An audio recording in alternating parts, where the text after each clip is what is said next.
उदयपुर नाम के गांव में चंदन नाम का एक बैल रहता था। चंदन बैल बहुत ही आलसी है। उसके साथ रहने वाले उसके दोस्त कोई ना कोई अच्छा काम करके आगे की सोच रहे हैं और चंदन बैल को भी समझा रहे हैं। हमारी बात मान ले चंदन, कोई काम कर ले। अगर कोई काम नहीं मिल रहा है तो हमें बता, हम तेरे लिए कोई अच्छा सा काम ढूंढेंगे। तुम्हें क्या लगता है मैं निकम्मा हूँ?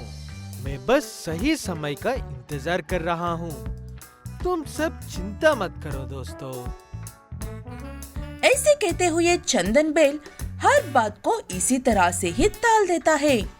कुछ दिनों बाद एक एक करके चंदन बैल के सभी दोस्तों की शादी होती है और आखिरी शादी में चंदन के दोस्त उससे ऐसे कहते हैं, शादी की तो उम्र हो गई है चंदन, शादी भी करनी है, ये उसके लिए भी सही समय का इंतजार करना है।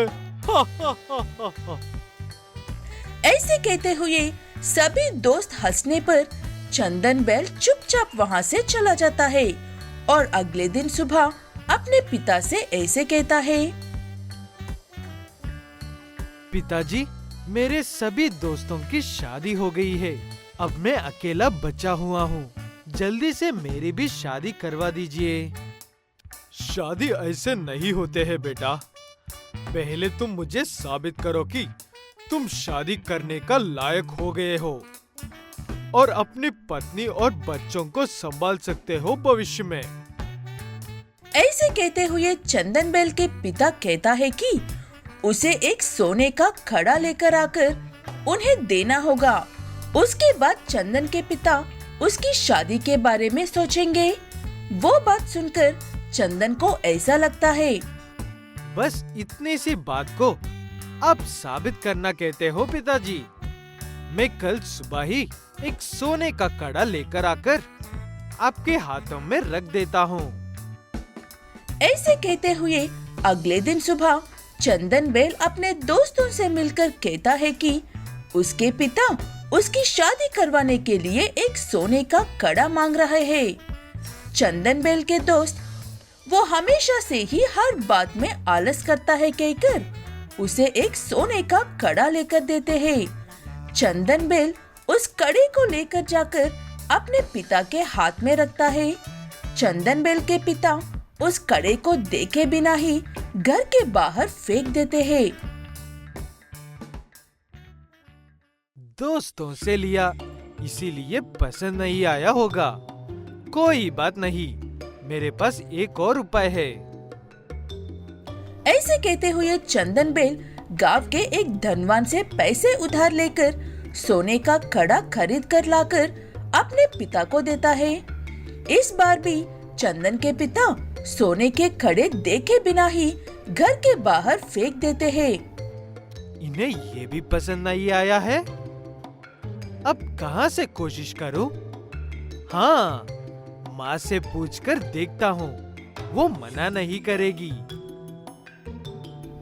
ऐसे कहते हुए चंदन बैल अपनी माँ से मदद मांगता है और कहता है कि ये बात उन दोनों के बीच में ही रहनी चाहिए।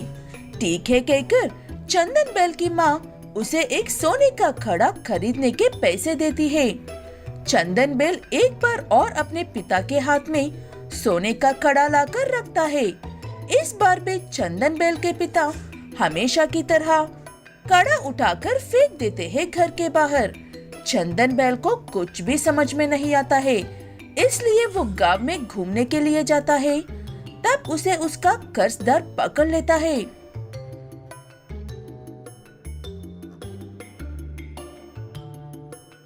चुपचाप मेरे पैसे जल्द से जल्द लौटा देना चंदन, वरना मुझे तेरे पिता के पास जाना होगा। तुम मेरे पिता से दूर ही रहो, मैं जल्द से जल्द तुम्हें पैसे लौटाने की कोशिश करता हूँ। ऐसे कहते हुए चंदन बैल अपने दोस्तों से मदद मांगता है, लेकिन कोई भी मदद नहीं करते हैं। माँ से पूछने पर जो कुछ भी थे कड़े के लिए ही दे चुकी है कहती है। आखिर में हार मानकर चंदन बेल काम पर जाता है और पहले कर्जा लौटाता है। उसके बाद एक आखिरी कोशिश करता हूँ कहकर कमाए हुए पैसों से सोने का कड़ा खरीदकर अपने पिता को देता है। इस बार भी उसके पिता कड़े को फेंकने वाले थे, तब चंदन बेल, ऐसा मत करो पिताजी। ये कड़ा मैंने अपनी मेहनत की कमाई से खरीदा है। नहीं चाहिए तो मुझे दे दो। मैंने अब तक 3 सोने के कड़े फेंक दिए। तुमने एक बार भी सवाल नहीं किया, लेकिन अब तुम्हें मेहनत और जिम्मेदारी का एहसास हो गया है। ऐसे कहते हुए चंदन बेल के पिता उसकी शादी जल्द से जल्द करने का वादा करते हैं। विमलपुर नाम के एक गांव में विचित्र नाम का एक कंजूस बैल रहता है। विचित्र बैल के पास सब कुछ है, एक अच्छा घर, एक अच्छा परिवार और एक अच्छा व्यापार भी। इतना सब अच्छा होने के बावजूद भी विचित्र बैल को फिर भी कहीं ना कहीं से पैसे कमाने के बारे में ही सोचता रहता था।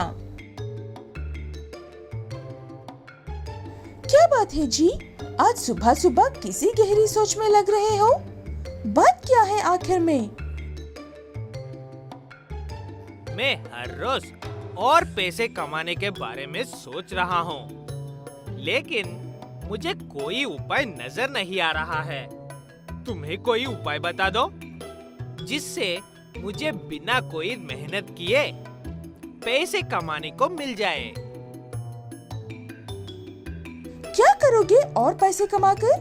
जो पैसे कमाते हो उनमें से एक पैसा ना खुद खर्च करते हो और ना ही मुझे खर्च करने देते हो। जो है उसी में खुश रहो। जाओ अब व्यापार पर। ऐसे उसकी खुद की पत्नी भी उससे नाराज होकर उसे डांट कर भगा देती है। ऐसा कंजूस है विचित्र बैल।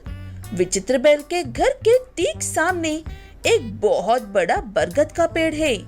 वैसे तो वो पेड़ सड़क पर ही है, लेकिन विचित्र बैल के घर के सामने होने की वजह से वो उस पेड़ का मालिक खुद को समझता है।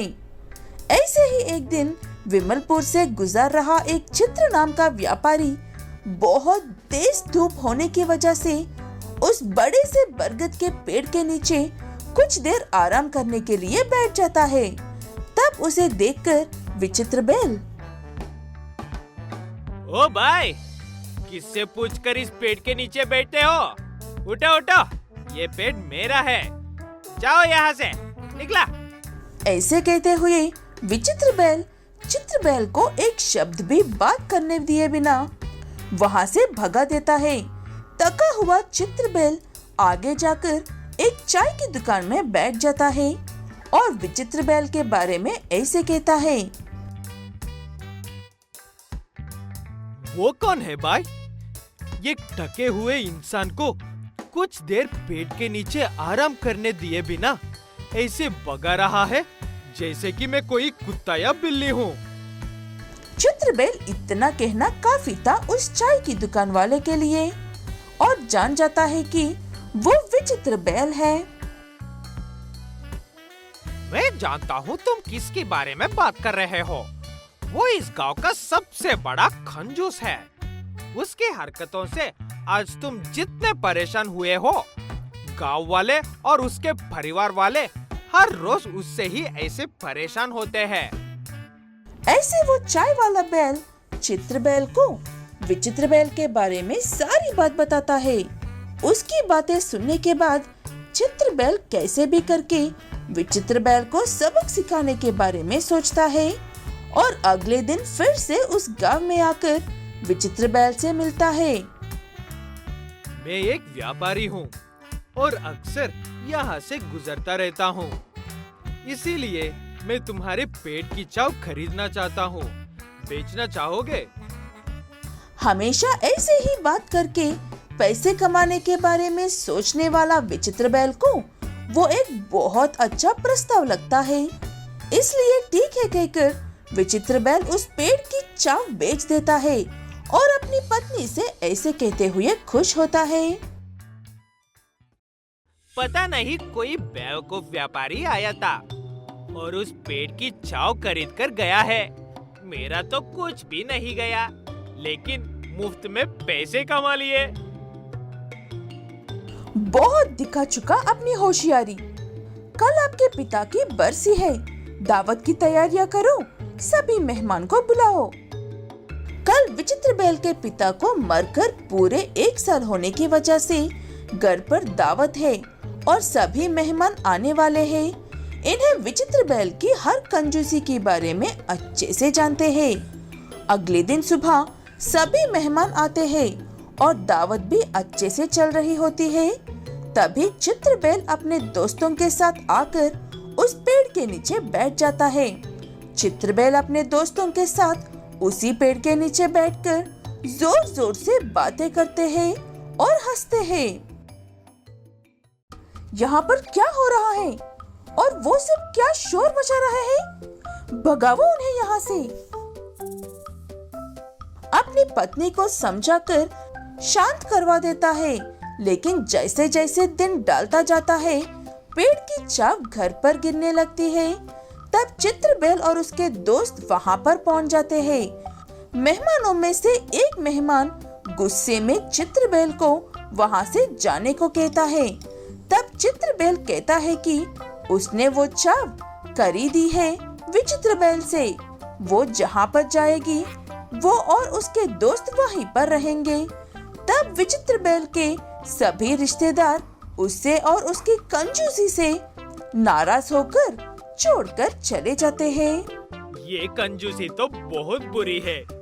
मेरी सारी इज्जत और मेहनत मिट्टी में मिल गई है। मुझे अब तो सुधर जाना चाहिए।